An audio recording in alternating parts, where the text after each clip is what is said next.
Outdoorsy. 10 stories up about, like, I don't know, 150 yards from the ocean, so maybe some Ed magic to work there. We call it AI. Oh, sorry, I said that on a hot mic. Oh no, we're gonna get canceled. Nah, you've done it. It's like they didn't know that we used AI. Nobody believes we're working with natural intelligence here, Ed. I mean, fair. Except for low tech. Which, I was against all of this. Low tech sounds half dead. George is recording from a hotel room with a hand mic. I am kind of recovering from laryngitis, and Proctor sounds fine. So what I'm saying is this is an excellent recording. Excuse me, it's an Airbnb. We were in the hotel the last 2 nights. Now we're in an Airbnb. Oh, my apologies.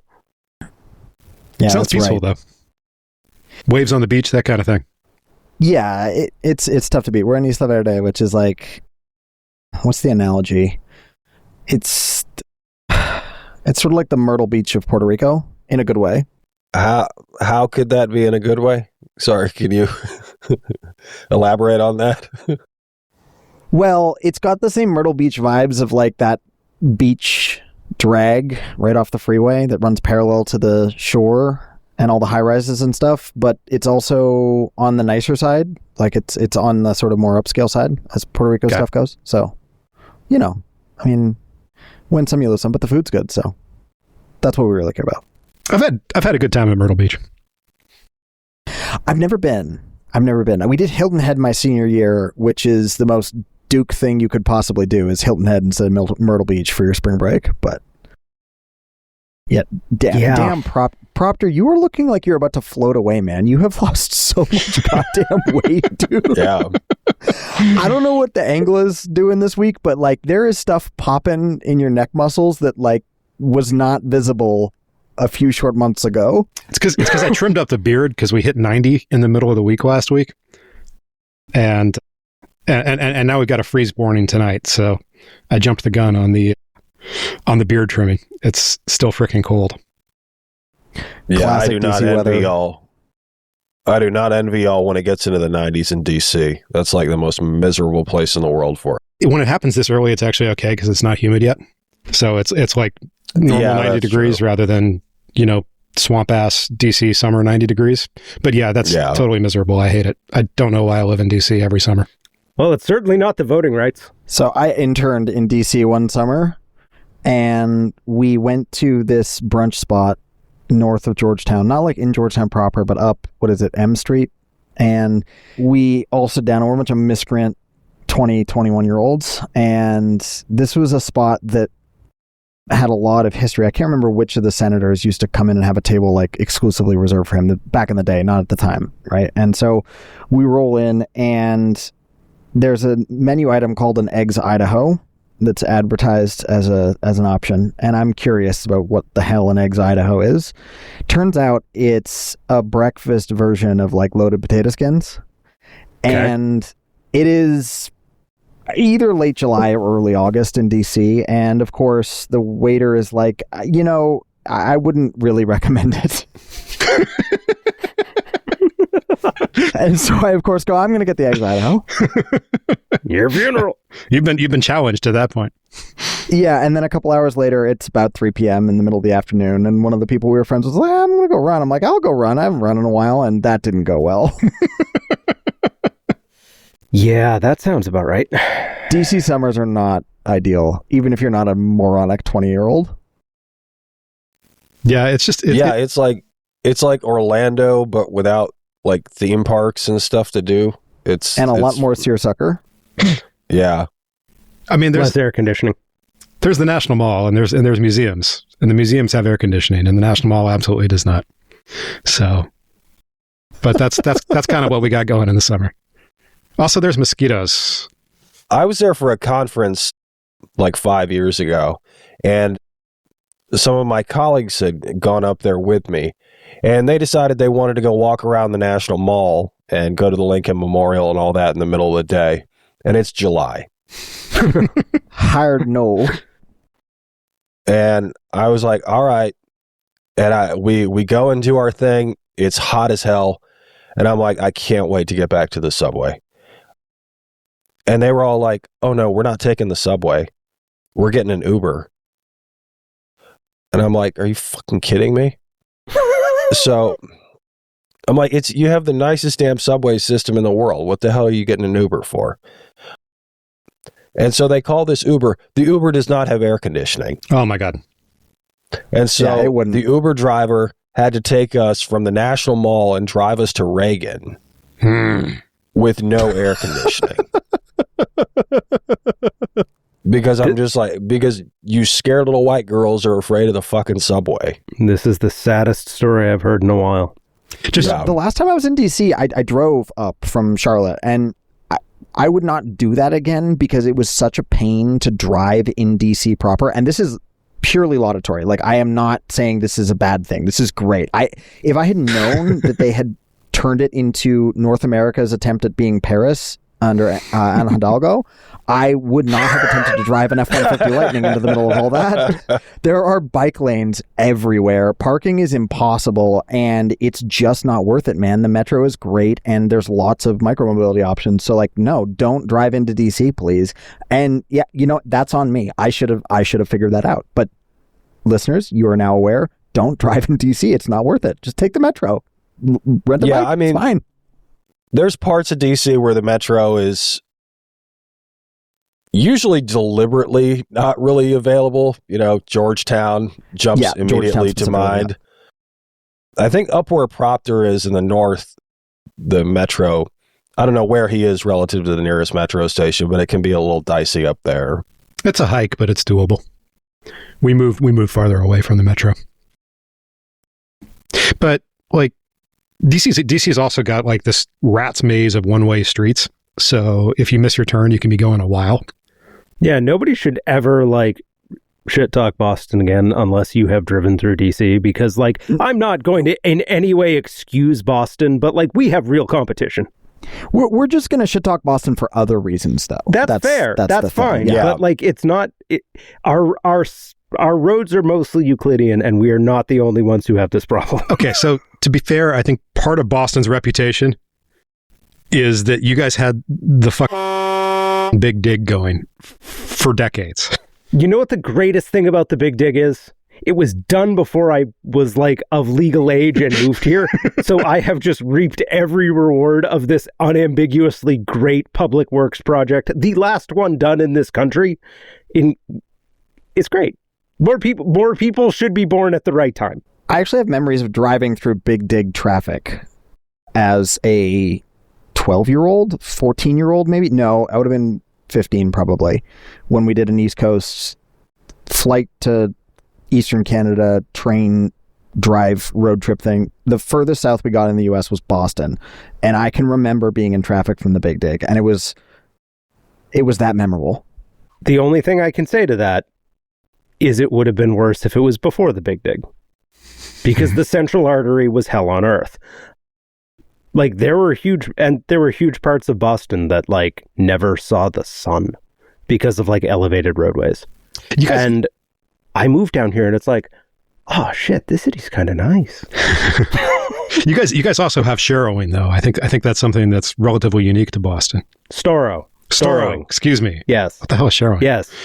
No.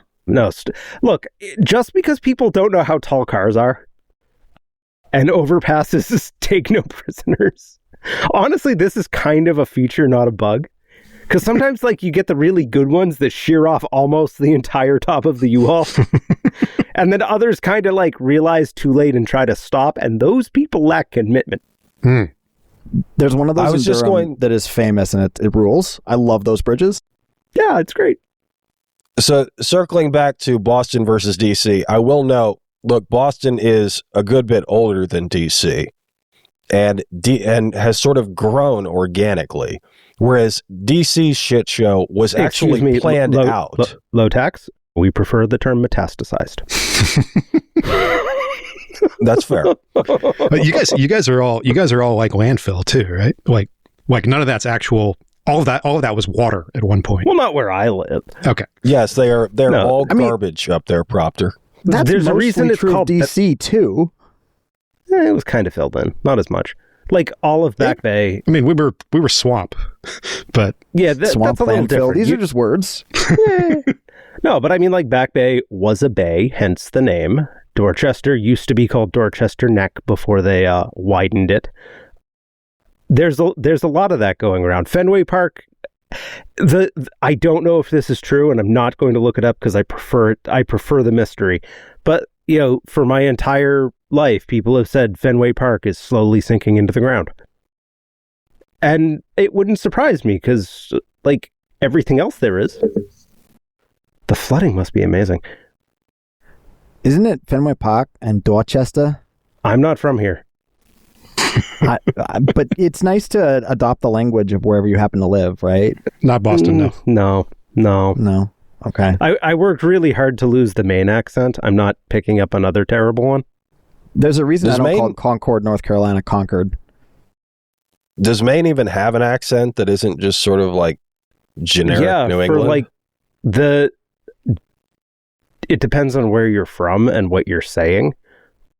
But like when I first moved down here, a lot of my coworkers were Canadian and were asking like, what, you know, was I from Ontario? Right? Like there's a lot of like overlap in some of the words if you are a little too close to the border.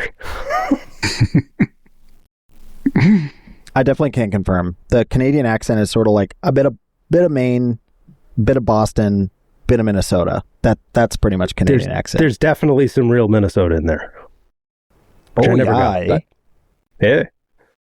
But I should not have looked at this is almost verging on news. I regret the intrusion. But fellas, is it good when the president is posting videos of Frank Sinatra performing My Way on Truth Social? Yes, it is. Unambiguously, yes. Yeah. I think that's fantastic. We play that one at the end of the encore.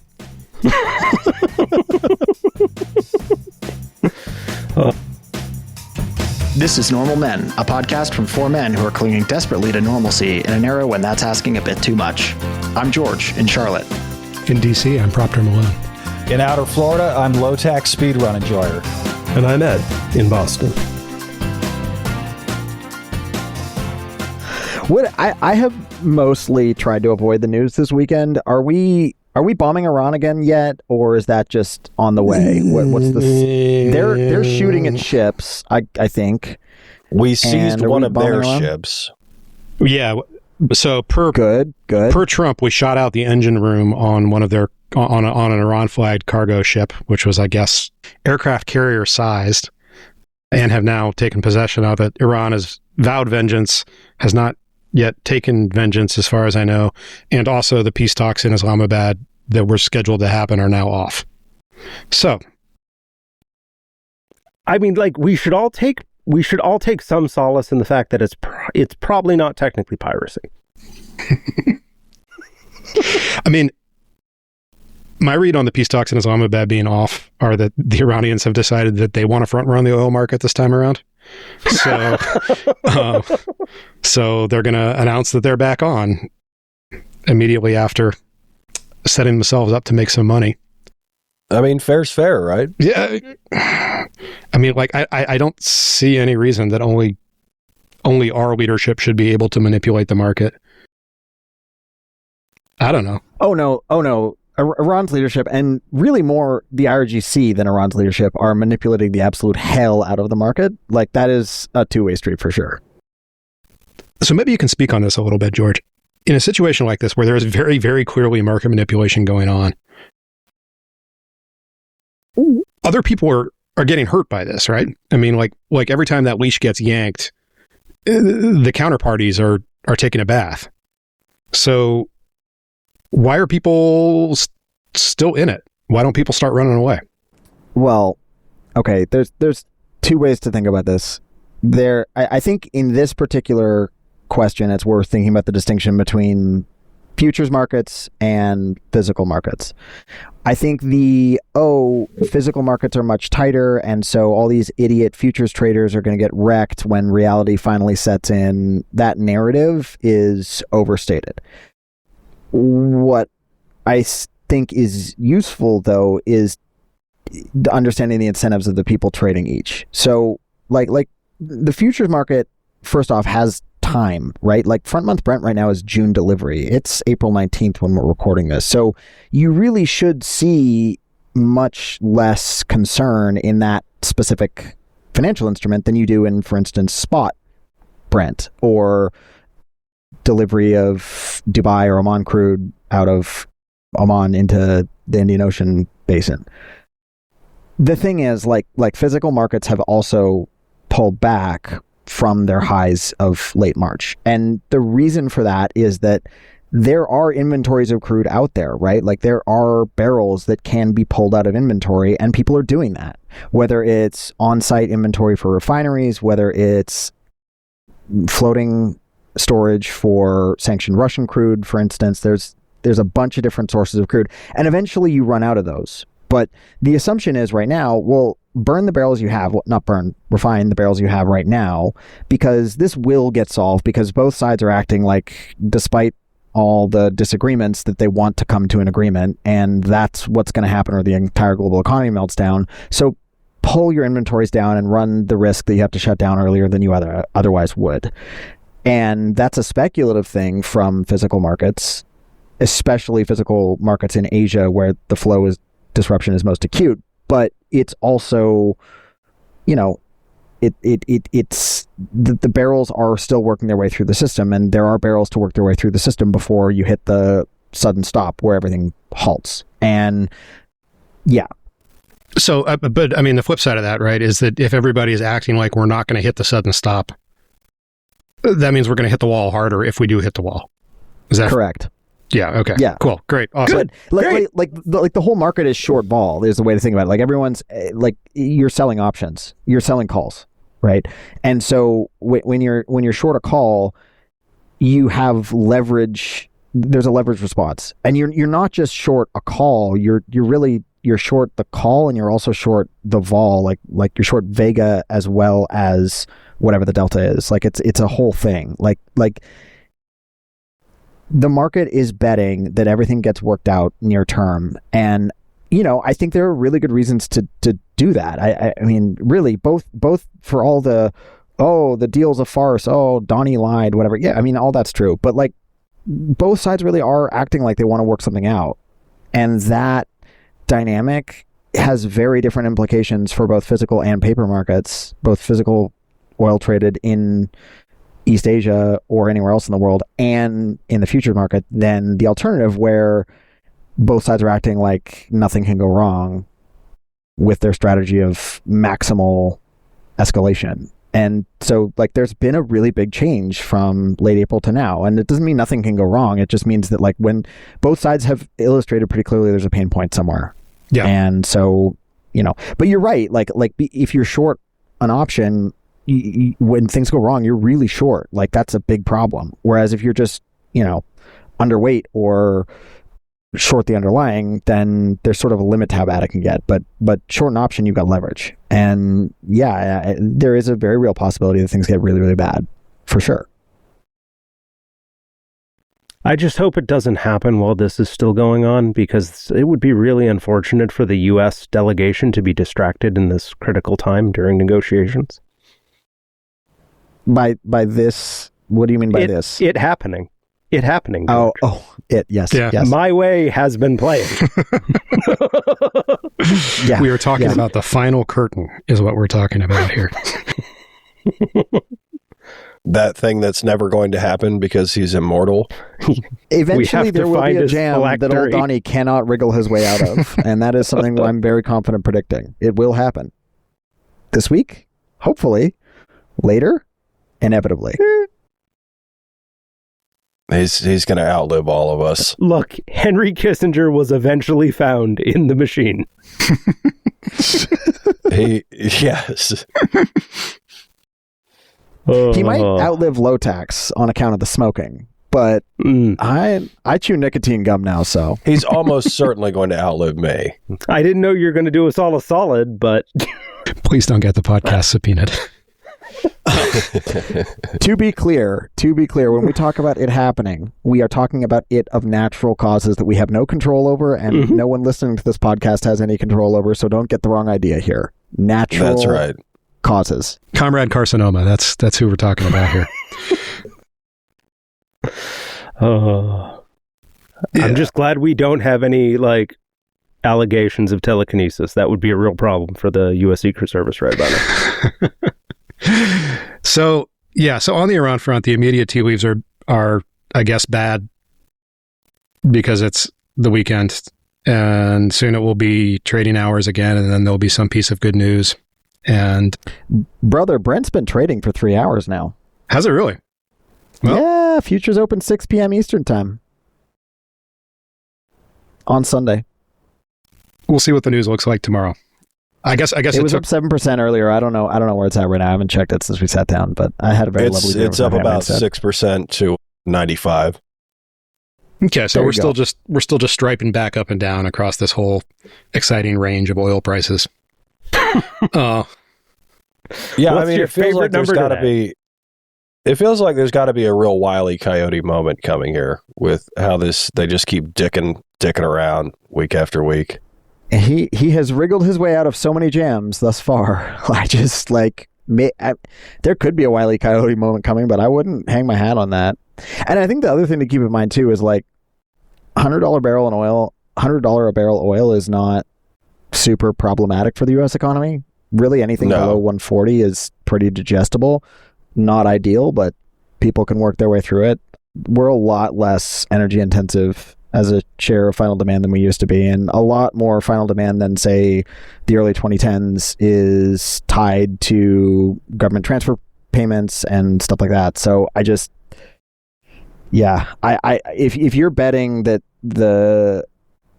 that WTI can only go up and, $100 barrel oil is going to crash the economy, you're going to be sorely disappointed. We need 140 if you really want to see stuff fall apart. And we may get it, but there's good reason to believe we won't. So good luck. But the nice thing is it is at a level that is making people very mad. And I appreciate that because Donald Trump is 26 points underwater right now. And he's just a bad guy. We like it when people don't like bad people, even if it's for reasons that are kind of meh. Yeah, we'll take it. We count this. Has anyone looked at the cost of DoorDash lately? Oh no. Solidarity with our burrito taxi brothers and sisters. I do think Ed said something there that's worth unpacking a little bit. I mean, there was a discourse this week on Blue Sky about the price of beef, and I expanded it to the price of gas because I think it holds similarly. We don't talk a ton about climate change on this podcast, and I think that we as a group are far more optimistic about the outlook for that particular problem than, your typical person that might listen to this podcast or that might be a fellow traveler of ours ideologically. But if we are ever going to get to net zero and net negative, carbon's got to be more expensive relative to everything else somehow. Either you need to radically reduce the all-in cost of solar plus storage plus bolt-on wind, nuclear, etc. You need to radically reduce the cost of alternative pathways for all sorts of industrial processes that involve carbon. You need to do all sorts of stuff. And, we may get there, maybe not in my lifetime, but I think it's viable. We'll get there under the market approach, at some point. But you don't just need that, everybody to drive an EV. You need nobody to be burning carbon at all, and you need to be taking a lot out. And to really cap the damage that we've done to the Earth's biosphere. And it's going to be really, really hard to do that without a higher cost of carbon. And that's going to involve a lot of people who are extremely pissed off. And if your theory of dealing with climate change does not involve some sort of climate removal, you need to think very long and hard about the political economy we've seen over the past 5 years with respect to gas prices, because there is no way you can do it with a price signal. There's no way. And you also can't do it by just telling people they can't drive gas cars anymore, because we know that doesn't work. We tried a much simpler path with the IRA and that got nowhere. So, I ultimately I am a climate optimist, but man, if you actually care about climate change and you are watching how people have reacted to gas prices, even just this year, Bad times. Not fun. Yeah, it's pretty bleak. I mean, I think that the reasons for optimism on that front, at least the reason that I personally am relatively optimistic about the future course of climate change, which, to reel that back a little bit, my optimism is we're going to go up. It's going to suck. It's going to be terrible. Lots of people are going to die, but we're not going to go up 3 degrees. You know, that we're going to keep the damage within relatively survivable parameters, because the best way to build new energy is going to be things like solar, things like wind, things like advanced geothermal that don't have the same carbon load. That essentially this is again techno optimism, but the reasonable kind. Yeah, hopefully we'll find out, or we'll die screaming and burning. Those are pretty much the options. But it has been disturbing to me how slow people have been to respond to what seemed to me like these blaring, flashing signs that they personally should be moving in a direction that involves getting away from carbon. And that's not because I think the people in the individual can really solve this. It's because I think that I was counting on things like the price signals to have more power with people in the aggregate. And that hasn't really happened so far. Proctor, one question. Are you familiar with ivermectin? Okay, number one, ivermectin is great stuff. I think we've talked about this before. It is a great dewormer for horses. It is. Yeah, if you need to deworm it's a great dewormer for people. Better. It deworms everything. Well, it's that too. I mean, like they gave out a Nobel Prize for ivermectin. I know. This is not a fake drug. It's just not for COVID. Yes, I agree. But nobody is trying to slander the dewormification properties of ivermectin.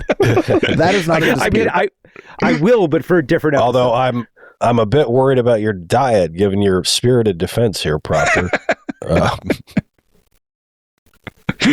But look, man, we're not good at responding to signals about anything as an overall population. Yeah, you might also be familiar with this Donald fellow, where we were like, oh, we would like to try that again. The price signals, people will maybe look at it this way. It gives them something new to complain about. Look, man. Do you know how valuable it is to get to complain about things in this day and age? I'm a market guy. I believe in markets, and sometimes that puts me in danger of believing in homo economicus and rational behavior. But even with irrational behavior, I really thought price signals were a thing that people paid attention to. And it turns out that sometimes they kind of don't. Yeah, I mean, it's true. I agree with you. It's just this isn't the first price signal they've ignored. Yeah. I'll actually take the other side of this. I do think people respond to price signals. They just really kick and scream about it in certain instances. And yes, the correlation between what they think is a price signal and what is actually a price signal is not as high as anyone would like. So I think DoorDash is actually a really, really good example, right? That business is doing great and has been all throughout the burrito taxi discourse.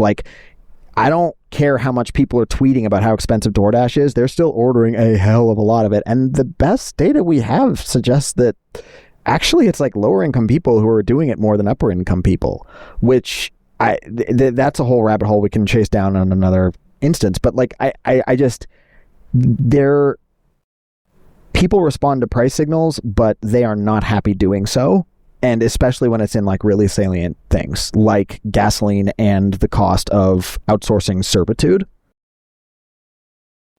I like how you phrased that. And by I mean hate.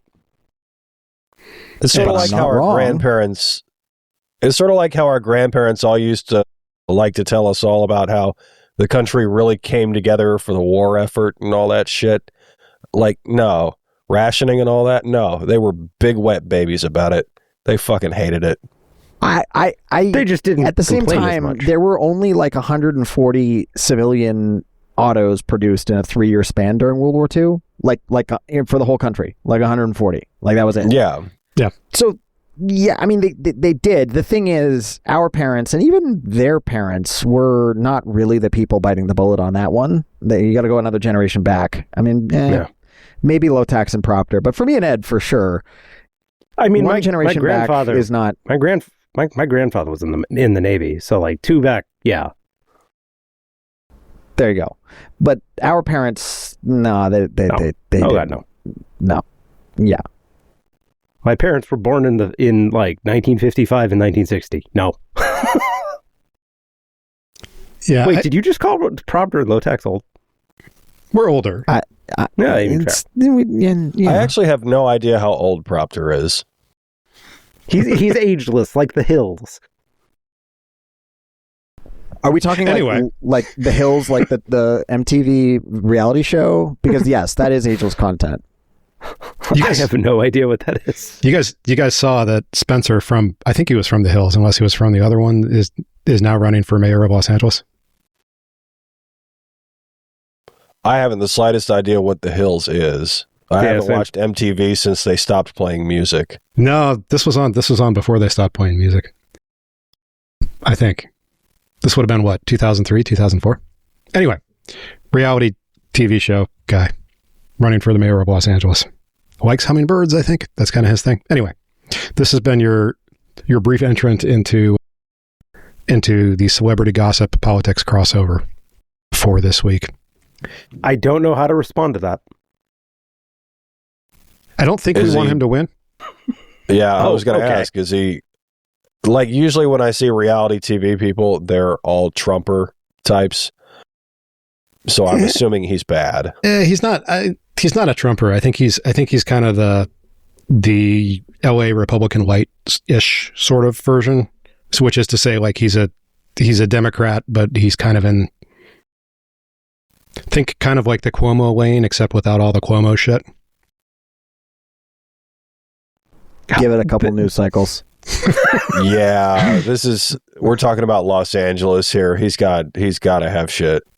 And he was in the MTV cinematic universe. Right. And he married a woman from the MTV cinematic universe, and somehow they're still married. So, they got enough skeletons to fill a North Korean mass grave. Jesus. Oh. All right, what's next on the docket of horrors? Well, we had one maybe exciting piece of news for people who are into this kind of thing, which is that RFK's FDA is apparently moving towards approving psilocybin and other hallucinogenics for a wider range of medical applications. I hate these people. So the science on this is actually kind of promising, that some of this stuff apparently can be useful for treating things like clinical depression, that there may actually be some value to this. I kind of hate that it's happening in this particular way under this particular set of people, because my guess is we're just going to wind up driving people insane with hallucinogenics instead. What if? What if hallucinogenics and AI at the same time? That's going to be awesome. It's going to be just the best. Kill me now. And this has, it's RFK. This has nothing to do with him wanting to help normal people who are suffering from depression or something. He just wants to do drugs. He wants to do drugs, and somehow, I don't know how, I just know it's true, roadkill is involved. We lost you on that one. I'm going to assume you were talking about raccoon penis. Which, if you guys hadn't read that story, there is now a memoir of the Kennedy family alleging that at one point on a family trip, RFK Jr. cut off a dead raccoon's penis with the note that he was saving it to study later. So, raccoons are actually kind of underrated animals. I get being fascinated with raccoons. That is not the most concerning aspect of this to me. Being fascinated with the genitals of any other mammal, anything really, any genital fascination is I'm with George on this one. It's less about the raccoon and more about the penis collection that is an issue. I'm not sure there's any kind of penis that you could collect that I would just be like, wow, that makes sense.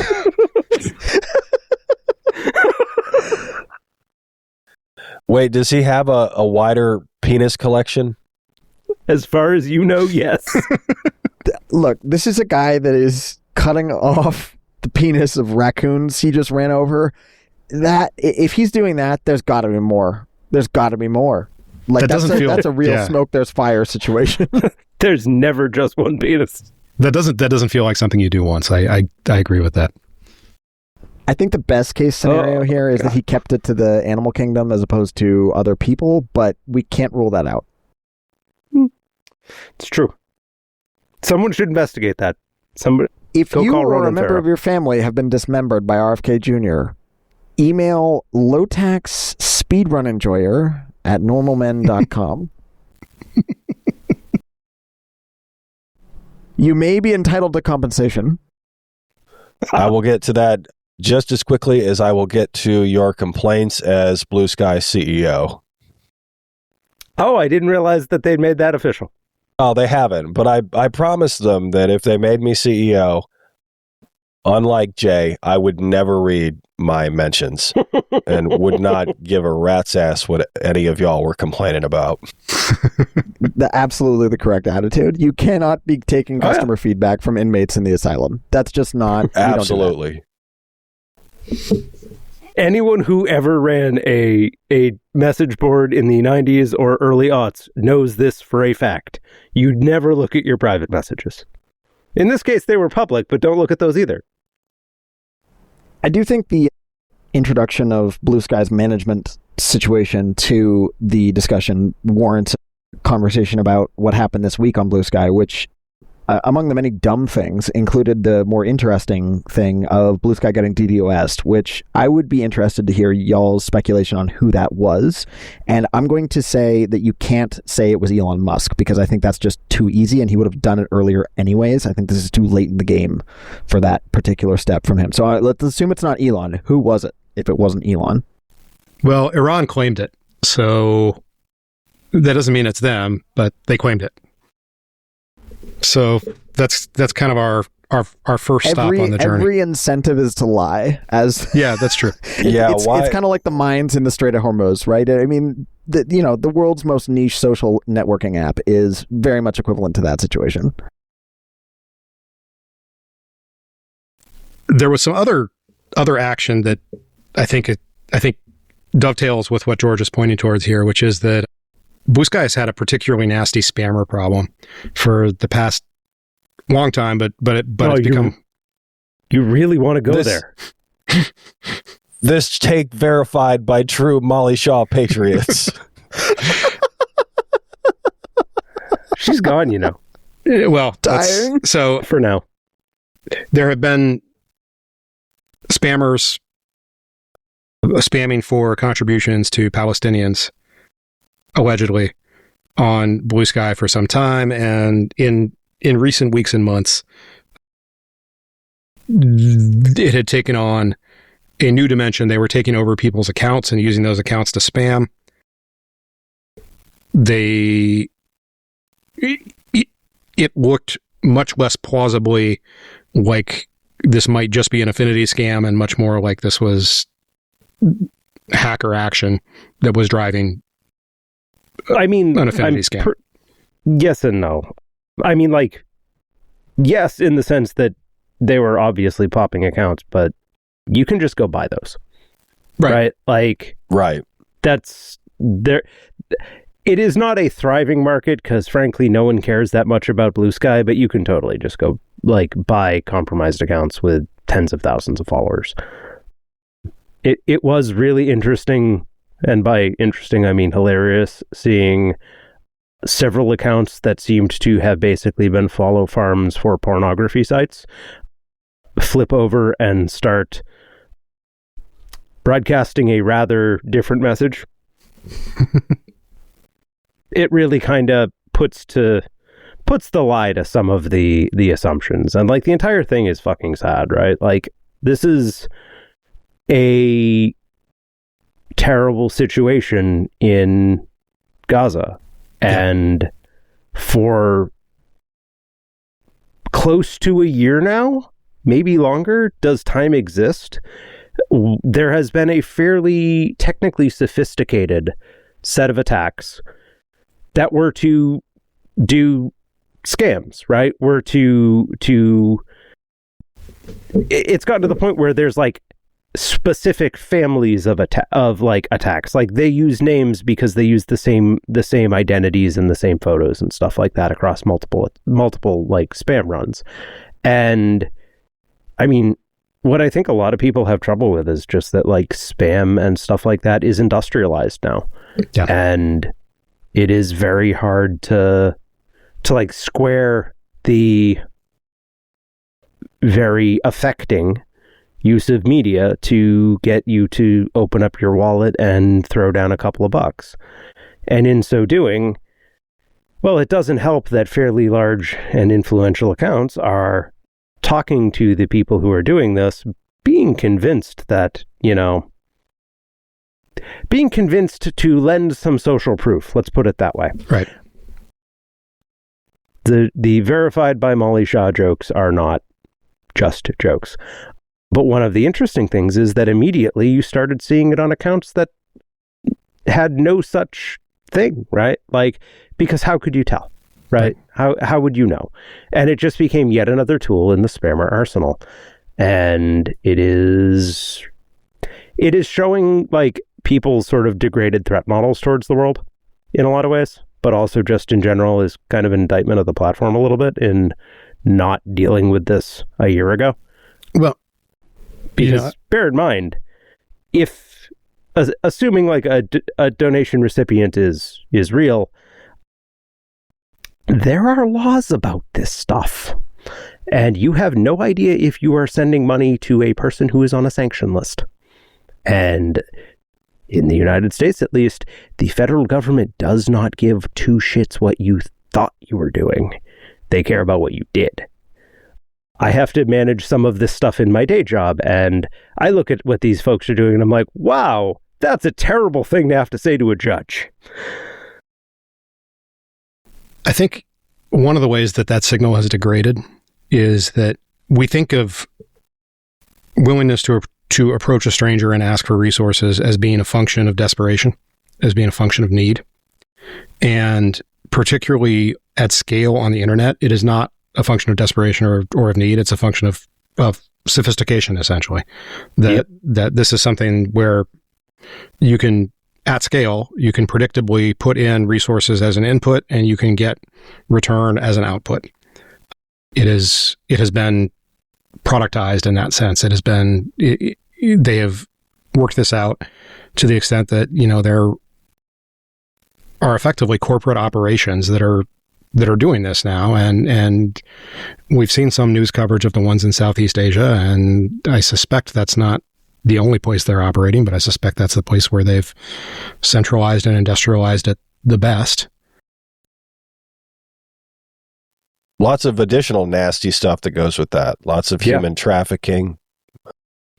I mean, that's essentially the entire Myanmar thing, right? Like it is a human trafficking operation, right? That just happens to find as a revenue source, making people do scams, and like it is frustrating because there are absolutely people who could be helped. Could they be helped by money in an environment where food is very difficult to come by at like a supply level? Probably not, which is why most folks are like, go donate to World Central Kitchen. Like there's tons of other organizations too. But that doesn't, and this is, I'm going to get on my soapbox for a minute.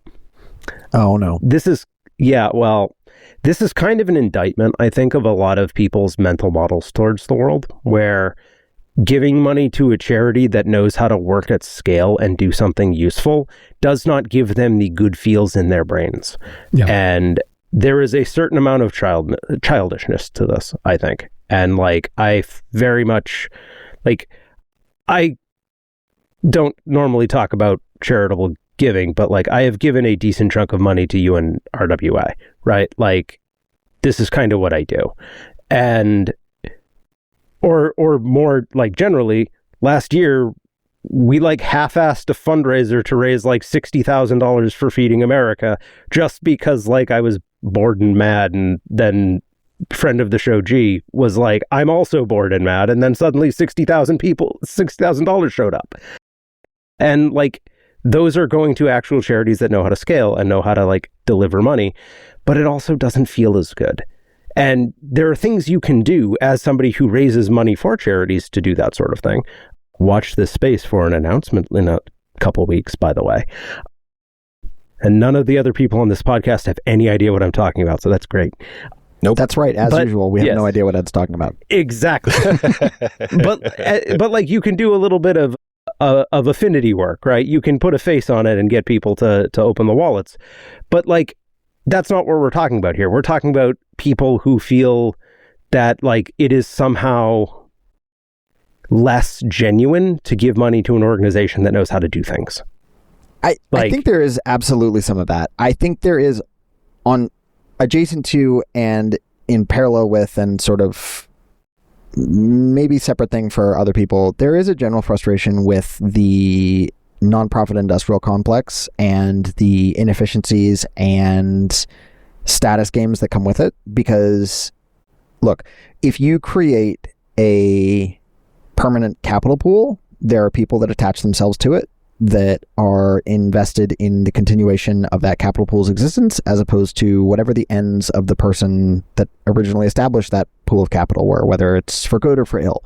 And this is a principal agent problem that is rife throughout all sorts of different systems, whether it's corporations or the nonprofit world or foundations across the ideological spectrum. This is an issue for conservatives as well as it is for people who are fellow travelers with us. But I do think there is a understandable frustration with a world that oftentimes resembles more of a big status game and, chance for certain people to earn very high incomes out of than it is about actually making an impact in the world. So sure, but World Central Kitchen isn't that. Jose Andres has the money. I'm the not dude brought indicting tapas to the United States, George. Yes, I'm not indicting Jose Andres, although I will indict the prices that Harris Teeter is trying to charge for his mussels, because $16 for a tin of mussels is too much.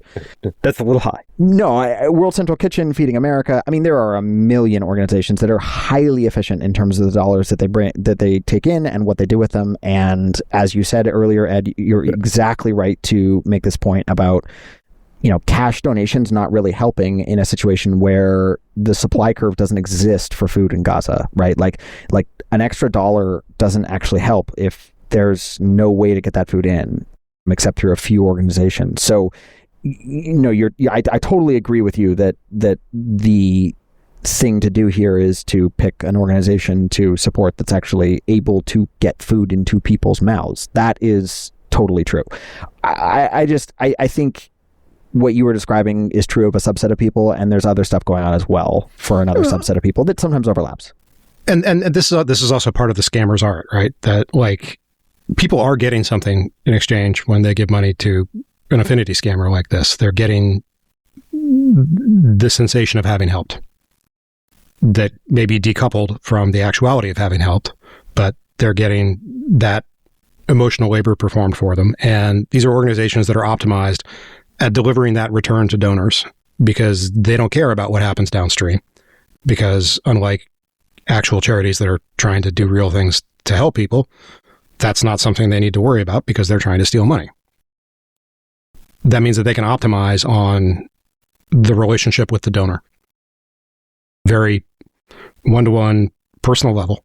And they can cater to that. They can create that illusion. It's the same thing as pig butchering scams or as romance scams or as any of these other relatively labor-intensive scams where they're building affinity with somebody whose money they're trying to steal. And they're 100%. Good at it. this is a thing that they figured out how to do.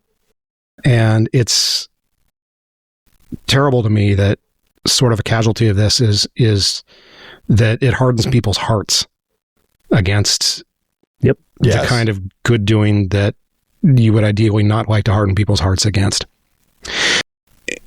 This isn't fully new, right? Like, I mean, I think all of us on here probably have an immediate emotional reaction to hearing Sarah McLachlan, right? Because we've been traumatized by years and years of Sarah McLachlan commercials for animal welfare. I don't know whether or not that charity is a good charity, but they made a very effective set of ads that probably raised a bunch of money for them. That's substantially decoupled from whether or not they were doing good animal welfare work. Like, the fundraising is not necessarily connected to the output. And, we bagged on effective altruists a few times, but that insight is kind of their whole deal. That what you want to do is you want to try to optimize on the output for charities rather than on the fundraising relationship. They've done that in better places they've done that in better ways sometimes than other times. But I think that insight is valuable, and I think that the people who have tried to walk the walk on that are at least trying to do a good thing. Yeah, I mean, it's the same thing as everything else, right? It is leveraging the advantage of a low-trust society. It's why we have so much gambling bullshit. It's why you have these levels of industrialized disinformation that work, right? Like, there's something that the people in power aren't telling you. It's all the same thing in a lot of these cases. And the mixture of people not really understanding scale, coupled with a rise in cynicism that I'm not going to say is entirely unfair, but like also is unhealthy, is going to lead to bad outcomes. And like, this is just going to, this is going to keep happening. And it's going to happen in different and exciting ways every time, right? Like, you see, this is a little inside baseball on Blue Sky, but like, you absolutely see people saying, I don't care if scammers get my money if some of it goes to the folks that I'm trying to help. And on one hand, that's noble. On the other hand, that's lining up to get your pocket picked, and because none of that money is going there, right? Like, this is just all. It's oops, all scams. Yeah. And that puts it into a really difficult spot. Because like, it's what is the next charismatic thing that is going to take advantage of you? Right? Doesn't have to be money.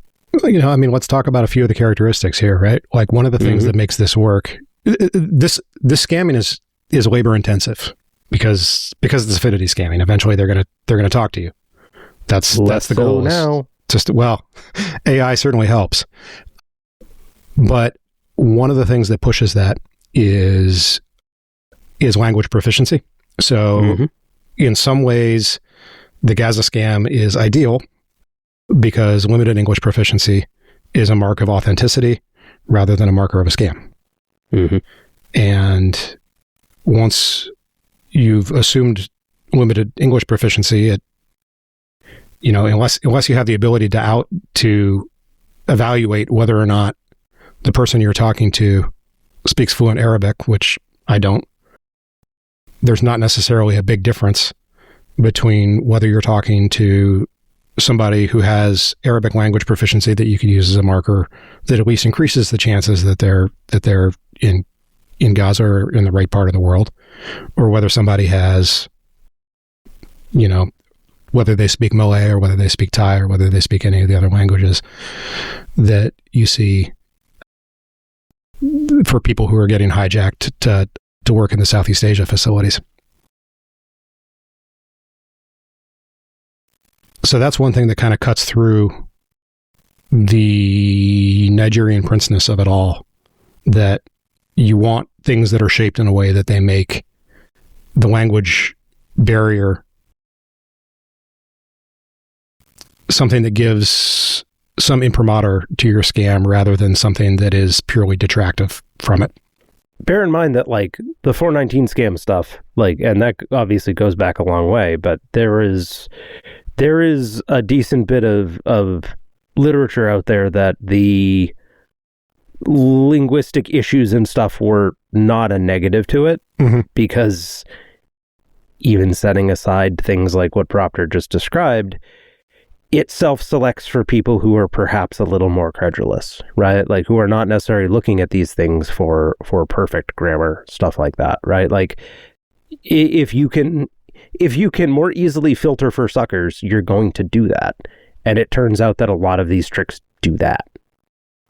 The way to think about it is, if you have a very, very cheap top of the funnel, right? If you, for instance, sending a bunch of emails, right? Extremely cheap thing to do. If you can then optimize what you do at the next stage of the funnel, which is much more labor intensive, then you're going to save a lot of money. So in the Nigerian prince type email scam, the thing is, if you can make sure that whoever is responding to that is credulous, then you're going to be throwing a lot less bad money after good, from your perspective, in the labor-intensive follow-ups trying to get more out of that person. And one of the ways you do that is you make sure that only people who respond are only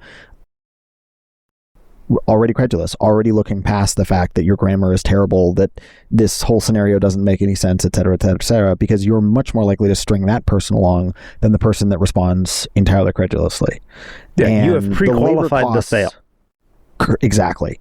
And the labor costs here are not high enough that stringing these people along is actually costing them that much money, because almost no one does that. So if you're one of these jokesters that likes to string people along, by all means do so, but you're not actually costing them much. You are, you're turning a 330 hitter into a 315 hitter or something like that. You're still eating good. So yeah, it's really tough. I also think we have seen similar affinity scams, and I'm using the term affinity scam even though it's not actually an affinity scam, but we've seen the tactics of affinity scams professionalized and normalized in ways that are really wild. Like, I get a solid 20 fundraising texts a day from Democratic Party aligned people, whether it's some of the more shady stuff on the edges, the PAC type stuff that is not actually probably helping move the needle much, to like perfectly legitimate fundraising texts from very important high impact campaigns where $1 really does make a difference, right? Like it's a huge range, and they all look the exact same. There is no way to look at them and say, I mean, you can with exhaustive research. If you wanted to spend 10, 15 minutes on each one, you could figure it out. But at a quick glance, there is no way to tell them apart. Right. They use the exact same language. They use the exact same formatting. They use the exact same types of pictures, types of links, stories, verbiage. It's all very, very similar. And that is an affinity scam. Ultimately, it's a relatively low grade version of it, but trying to wrap up a super PAC that is scrounging for dollars off of other people's fundraising lists and probably has an expense ratio that would make Wall Street's eyes water is, the 2 and 20 crowd, like the whole hedge fund, 2% of assets under management and 20% of profits. Like, oh, what a ripoff. Man, y'all have no idea how expensive it gets on political campaigns, because they are running a much, much higher fee scam than the hedge fund boys are. Mostly boys. There are some girls too. Girls can charge high fees. It's fine. And non-binary people. There are definitely some non-binary people doing it too. The point is, not on the Republican side. Well, no, I was talking about the hedge funds. Oh, okay. but really, like that, trying to dress up your what amounts to an incredibly high fee investment vehicle for a political outcome that your recipient is looking for, to look like something that is more of an index fund, right? Like that is an affinity scam as well. It's not illegal by any means, but it's certainly unethical, and we are awash in it. And there are many other examples of this too. I mean, everything from influencer marketing for supplements to sports gambling. It's all on this spectrum in one way or another in how it's advertised and presented. And there is going to be an ever increasing premium in society, I feel, for people that can look past whatever something looks to be on its face and realize, oh yeah, that's a scam, because so much of it is. And you can always figure it out eventually, but the question is, do you have the time and know-how to invest in making that assessment quickly? So that reminds me a lot of, there was a really good video a couple of years ago, 3 years ago now. I'm going to go evaporate into dust. But it's called This is Financial Advice by Folding Ideas, Dan Olson. And it is predominantly around cryptocurrency, right? Because a lot of the stuff that George just described is basically how rug pulls work, right? Like you see a lot of this in relatively hard to trace places like Discord communities and Telegram and other stuff like that. And what you really run into is the same people are getting rug pulled multiple times, because it's like a very large part of it is like low social aptitude, low ability to tell when someone is scamming, low ability to think about it from the perspective of like, how do I not have that happen again, right? Like it's become very difficult. And like, I'll give an example that almost bit me, not a cryptocurrency, thank you. But like one time, I don't know, 10 years ago now, so Massachusetts has this thing where generally fly-by-night companies come by and it's like, oh, we can lower your power bills, right? Because they have like some substitution arrangements with power companies and stuff. And they do a bunch of fast talking, high pressure stuff. And I was like, yeah, sure. And I put my name down for being interested, but it was not, you know, they did some additional chicanery. And fortunately, Massachusetts has a cooling off period that other states don't. So I was like, wait, oh, I didn't say that. No, go to hell. But like, I was also living in a building with tons of folks who are, you know, elderly folks who are not from the United States, did not necessarily have like particularly strong English skills. And like, they almost got me, and I'm sure they got other people, right? Like you still see them around once in a while here anyway. And that was 10 years ago, right? Like it's just gotten worse. And the ability to discern these scams, like you said, George, it is becoming harder and harder. And I don't really know what we do about that, except that, well, I almost wanted to say it would be a fantastic Democratic Party plank. But one of the problems is a lot of people rationalize that they like getting scammed.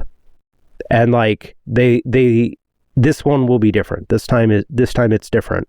You can't prevent me from securing the bag is really a mindset that a lot of people go with. And I have no idea how we deal with that. Yeah, my friend Connor Sen thinks this is endemic to the American persona, that there is temporarily embarrassed millionaires. Exactly. That there is I think to formalize this, there is an inherent demand for skew. Like there is an inherent demand for asymmetric upside, even if that means most of the time you're getting the downside. And I don't think that's a permanent thing that is like necessarily always going to be around, but it certainly seems more prevalent in our society than those we share borders with or have many other similarities with. And yeah. This is just backdoor Canada complimenting, isn't it? I was thinking about Mexico, but... Oh, okay. This is why I only invest in things that promise real returns, like Florida State's NIL fund, which, as you all know, has produced remarkable returns in recent years. Has it? Depends how you define return, but if your way of defining return is an excuse to get blackout drunk 12 nights a year, then yeah. Okay, we got that Bama win. Well, sometimes it's an excuse to get blackout drunk for the right reasons, and other times for the wrong ones. So let's not get into the ratio there. We haven't made a bowl in 3 years, but you know, also a high skew situation. Yeah. We've got AI as the other topic we were going to talk about tonight, and it kind of dovetails with the scammy stuff in part because it supercharges it. Yeah. Do we want to dive in on that? No, we got time. I got like 20 minutes for this one. I'm going to tap out after 20 minutes. Okay. That's probably all the AI talk George could handle. I don't know how for my own low-tech sanity, survives. not for scheduling reasons. Like we're just capping this at 20 minutes because I'm already disassociated. Look, now you know how it feels when you talk college football. See, other people need psilocybin to do that, Lotex. Yeah. AI makes Lotex feel like a very small dot on a insignificant rock whirling around the universe. Yeah. So, Proctor, you're the one who does the explaining here. Well, okay, so we wanted to talk a little bit about Mythos, which is the model that has been teased by Anthropic that is allegedly a major security risk. Yes, they have advertised it is fair to say, but also just talked about it as being a new model that is more powerful than current models and critically much, much better at creating exploits. So it is capable of finding weaknesses in existing code bases that can be used to crack the code base in one way or another, to allow somebody to take over the program and therefore take over your machine, get your data, compromise what you're doing with your computer, and otherwise be, the black hat hackers of myth and legend. There are some questions as to how good it is at doing this. They've made some very specific claims in their white paper that I would be shocked if they're not substantially and literally true. I can assure you they are. For context, I know one of the people whose names is on that. I know him personally. I vouch for him. The lead security researcher is also very well known, and he is not a liar. So Mythos does what they say it does. Yes. Which is to say that it is very good at finding exploits. And what that means is that we are in kind of a race now for people and organizations to do their best to harden and to fix whatever potential exploits are sitting out there before Mythos or one of its cousins from another source cracks it. All right, and here is where the reality likely diverges a little bit from the news. We are not now in that. We have been in that. This is just your wake-up call. So I have not, I have no inside baseball or anything like that. There is a thriving rumor mill, but a lot of this is going to be kind of supposition and to some extent extrapolating from some things that are known. So a lot of the vibes from people who are also in that frontier space, in my experience, is that this is them kind of trying to make chicken salad out of chicken shit from the perspective of they made something very, very large and it's very temperamental and maybe not super effective at being sold in what it is, but it happens to be really good at this, so let's see what we can do. I will note that Opus 4.7 came out this week, which is confusingly probably not related to Opus 4.6, 4.5, or 4.0, but does have some behaviors that make some people think it is actually derived from Mythos rather than from the previous base model that Anthropic used. We can't prove it. But can I just... shoot. We really need to establish some sort of model year type schema here. Opus 4.0, they come out every 2 months. 4.5, 4.6. Where are 1, 2, and 3 there? I just, all I'm asking is for a little bit of consistency so I can There was a 3. You just didn't know about it. Right. I don't think there was an Opus 2, though. There was a Sonnet 2. The numbers mean absolutely nothing. Yeah, the numbers mean absolutely nothing. We got to standardize the naming conventions. This is something Congress could do tomorrow. Look, Haiku, Sonnet, Opus, Flashlight, Flash, Pro, And then the GPT stuff is just all GPT 5.4, right? Like, you're not going to get any of these people to give you names. You think they're going to do numbers? The Anthropic ones are named after coffees at a coffee shop in San Francisco. Yes. Do I have that right? That is my understanding. They were names of, poems by Wank until they got to Mythos, which doesn't really fit the haiku sonnet opus schema. Look, Silicon Valley is very good at naming things. It's simple, George. There's the M3 processor, there's the M3 Pro, and then there's the M3 Max, right? And then there's the M3 Ultra, which is more powerful than the Max. It makes total sense. Yes. I'm about to throw my laptop off a 10th floor balcony. Good. It's a lot like the Panamax tankers and the Aframax tankers when you think about it. Yeah, see, but those are whimsical, and also we should never have taught sand to think. I mean, yeah, but it's here now, so enjoy. Anyway, Opus 4.7 is thought to be a Mythos derivative because it does act very strange compared to earlier models. I don't like it, but I think it might be good. And yes, having to hold those two thoughts in my brain at the same time hurts. But when you say acts very strange, like can you give a specific example? Because I think you spend a lot of time poking at LLMs. I spend a little bit of time poking at a very, very narrow set of LLMs, and Proctor spends slightly more little time poking at a similarly narrow set of LLMs. So, like, for someone that doesn't do this all day, when you say weird or different, where are you getting at? Yeah, okay. That's a really good question, and great, now I'm the Proctor today. So, at the simplest level, think of it as a black box. You put words in and words come out the other side. What words come out the other side? And for the most part, you get a lot of consistency between behaviors of different models in sort of the same family. Some act differently just because they're smaller, dumber. Like, for example, smaller models in like the Claude family tend to be worse at following instructions consistently. They kind of wander a lot more. They make exceptions to the rules that you lay down, stuff like that.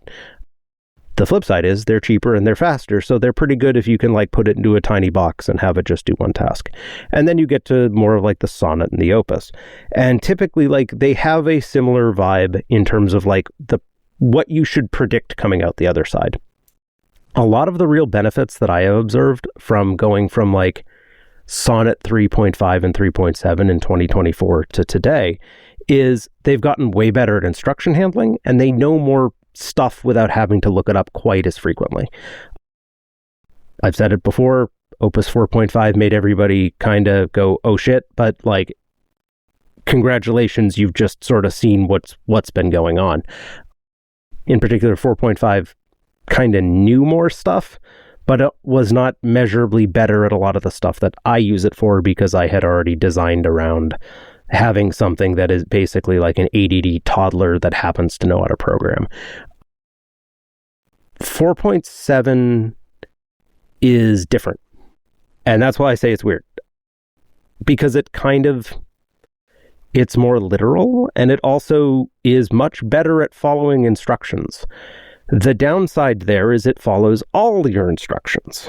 And one of the things that's kind of weird in there is that it also follows Anthropic's instructions, which is known as a system prompt. And I don't think that's very well written. I don't think it has been really updated for the new stuff.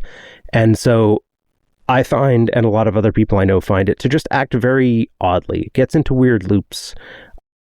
It is very literal about your instructions, but then will just like stop doing stuff sometimes. It'll just like halt in the middle of an instruction sometimes. It's behavior that is not unique to this model, but it's not behavior you really expect to see in sort of the Claude models, which have been largely like polished to a mirror sheen to kind of not surprise you. But what it is very good at doing that we've seen so far is it can do kind of abstract, very large, very like, we call graph walking is the best way I think you can put it. And that it tends to be really good at following long traces of information and like reasoning across, say, like a code base in a way that is kind of reminiscent of what people say Mythos can do. So that's kind of part of why people feel this way. But going back to Mythos, sorry, I sidetracked a little. One of the things to be aware of is that the stuff that Mythos is doing is not new. This is why it's like, Low-Tax is grabbing the beer. He's already checking out, folks. But that's not a beer. It is a Sunset Sarsaparilla. Oh, that's the Fallout co-branded thing. Yes. Sarsaparilla? Oh. Yeah. Those the Fallout Sarsaparilla is quite good. It's much better than the Nuka-Cola. Good to know. But yeah. So a paper that came out, blog post that came out not long after Mythos kind of pointed at something interesting, which is if you take the same code that Mythos asserted that it found like some really deep earth-shattering bugs in, you give it to a model that is something like 1% to 0.1% of the size, and you explain a little bit about the situation and the code around it, those models fairly reliably find the same bugs, right? It does require more work up front, but guess what? That work up front is free, right? Like, the ability to point Mythos at it and have it go, oh, yeah, I see it, is cool. Kind of terrifying. But it's also like, whatever, you can pre-process this thing with a different large language model and just keep throwing stuff at it until it works. One person I know kind of observed that this is behavior you see anyway when you just don't let it stop. Like, you make it keep going, which kind of sounds slightly inhumane in ways that make me feel a little uncomfortable. Where you're just like, no, keep generating until you smash the cage. And then it does that, right? So it's like, I'm sure the stuff that they're saying about Mythos is real. I'm also fairly sure that, like, if this is what's getting people to wake up, it's probably already too late for them, which includes a staggering amount of companies across the world, I'm sure. What Anthropic Most is of them doing in the U.S. financial system, by the way. Oh, yeah, I'm sure. One of the things that Anthropic is doing that is really good is this Project Glasswing thing, where they are kind of like pairing with a lot of infrastructure heavy companies to try to plug the holes in their systems before things really start hitting. Because a couple minutes ago on this random walk, I did mention this graph traversal stuff that people keep hitting on. No one knows if this is actually the thing that Anthropic has done, but the paper that defined this was written by ByteDance. You know, the TikTok people who had their own AI model, Douyin, I believe, something like that. Anyway, so this is not special sauce, is what I'm saying. And so if this is something you're worried about, you should have been worried a year ago. And that doesn't mean it is better, but it also means that, like, yeah, we have to go fix this. Cool. We should have fixed this stuff 10 years ago, but no one wanted to put the money in. And one point that's been raised is that the AI also makes this stuff easier to fix. That, you know, you've got pluses on kind of both sides of the ledger there. So, you know, there are reasons for optimism and there are reasons for pessimism here as far as the dangers of this stuff. One thing that I think is very likely is that if Anthropic can do this with Mythos, then they're not, if they're ahead of other people, they're not that far ahead of other people. 6 months, probably less. So whatever a Mythos class model can do, other people are going to be doing it pretty soon. And also bear in mind, it doesn't have good.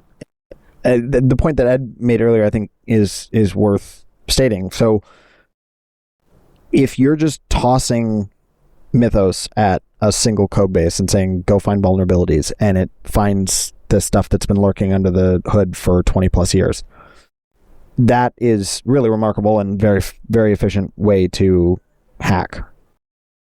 If you can get the same results by breaking that code base down into constituent parts, let's say, I don't know, instead of one shot, it's 100 shots. And instead of 100 single run, it's 100 lightly prompted, very cheap, locally run models that eventually get to the same solution, then you have the same problems. You have the same issue. It's just gotten a little bit cheaper and a little bit faster, but those vulnerabilities are already live. So it's not just a question of Mythos being brand new. It's a question of this was a problem before and you're now seeing it for the first time. But you don't have to do that, right? Like, you don't have to be that efficient, especially because, like, what keeps me up at night? State actors mostly. And sorry, but state actors have been paying tens of thousands of people to bash their heads off of code bases for a very long time. Right. The fact that, like, they don't have Mythos does not prevent them from using, I don't know, pulling some reasonably good, like, Sonnet 4.5 class model off the rack. You can host the GLM models yourself. You can just go download them. It will cost you a few $100,000 for enough GPUs to do it, but that's a lot cheaper than a fighter jet. And, right, like, you can just go run this stuff. You can go figure it out yourself. And we lost George. It's fine. We did just hit 20 minutes, so that's fine. Although I have a feeling that one wasn't intentional. Anyway, nation states already can do this. Yeah. It's really more that you're, like, making it easier for the drive-bys, which sucks. But, like, they've been here too, right? And people are getting really worked up about this when if they were getting worked up, in my opinion, honestly, we would have been fixing a lot of this stuff a long time ago. Also, one thing that you did mention, sorry to cut you off again, Proctor. Anthropic themselves recommend using Opus as like a defensive agent, that because it is quite good at it. And honestly, I agree with that from what I've seen. You know, both GPT 5.4 and Opus have become very, very good at dealing with exactly that, right? Like, there can be asymmetry in models and still get kind of the qualities you need to do the defensive side.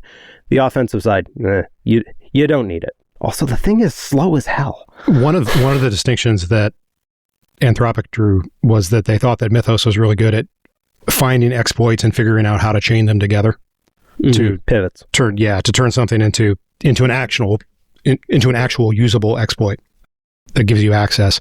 Whereas they thought that Opus was adequate at finding the exploits, but much, much worse at seeing how to chain them together. Which is good if that's true, that, you know, you can use Opus to find the exploits and hopefully close some of these, and maybe in the process take out some 0 days that nation state actors have been sitting on. Yeah, I mean, like, a lot of, I'm not going to say that everything that they have been trumpeting is like completely known, but come on, this is the U.S. government. They are the final boss. They have this stuff, and it's probably not worth worrying too. I don't mean it that way. If you have been concerned about this, you should have already been concerned about it. If you're concerned about it now, congratulations. I hope you're paying folks a very large amount of money to fix your mistakes. Well, it seems like as good a note as any to end on there. A note of optimism. For what it's worth, I'm actually very optimistic about this because, like, the more you throw frontier class models at things, the more they find. I can tell you right now, as we have been talking, I have been running another pass on the project that I'm currently working on, which has Opus, GPT 5.4, GLM, Xiaomi's Mimo model, and Minimax's M2.7 doing my code reviews. It finds tons of stuff that Opus missed. It's great. Like, this is how you make better software and, like, how you get progressively better stuff. And so this is good. We will fix more stuff. And it's not that expensive either. So, yeah. Optimism, kind of.